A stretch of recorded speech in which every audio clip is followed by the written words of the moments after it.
കേരളത്തിന്റെ അഭിമാന പദ്ധതിയായ കെ ഫോണിനെതിരെ പാരപണിയാൻ ശ്രമിച്ച് വെട്ടിലായി എൻ.കെ. പ്രേമചന്ദ്രൻ എം.പി.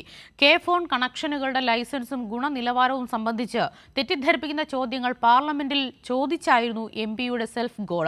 എല്ലാ മാനദണ്ഡങ്ങളും പാലിച്ചാണ് ലൈസൻസുകൾ നേടിയതെന്ന് കേന്ദ്രം മറുപടി നൽകിയതോടെ എം.പി നാണം കെടുകയായിരുന്നു. ക്ഷേമ പെൻഷൻ വിതരണം തടയാൻ കുത്തിത്തിരിപ്പുണ്ടാക്കി പരാജയപ്പെട്ടതിന് പിന്നാലെയാണ് കെ ഫോണിനെയും തകർക്കാൻ കൊല്ലം എം.പി. എൻ.കെ. പ്രേമചന്ദ്രൻ ശ്രമിച്ചത്.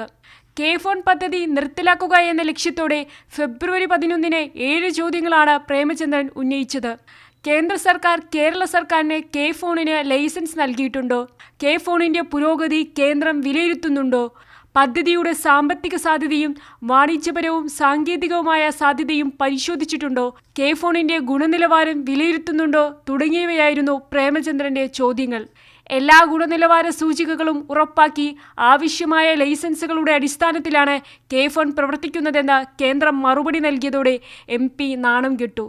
ടെലികമ്മ്യൂണിക്കേഷൻ വകുപ്പിന്റെ മാർഗനിർദ്ദേശങ്ങൾക്കനുസരിച്ച് കൃത്യമായ ഇടവേളകളിൽ സാങ്കേതിക പരിശോധന നടത്തിയാണ് കെ ഫോൺ പ്രവർത്തിക്കുന്നത്.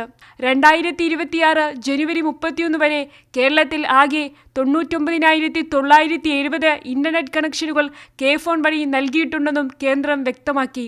മികച്ച സേവനം നൽകി കെ ഫോൺ പദ്ധതി ശ്രദ്ധേയമാകുമ്പോഴാണ് പദ്ധതി മുടക്കാനായി കൊല്ലം എം.പി ശ്രമിച്ചത്.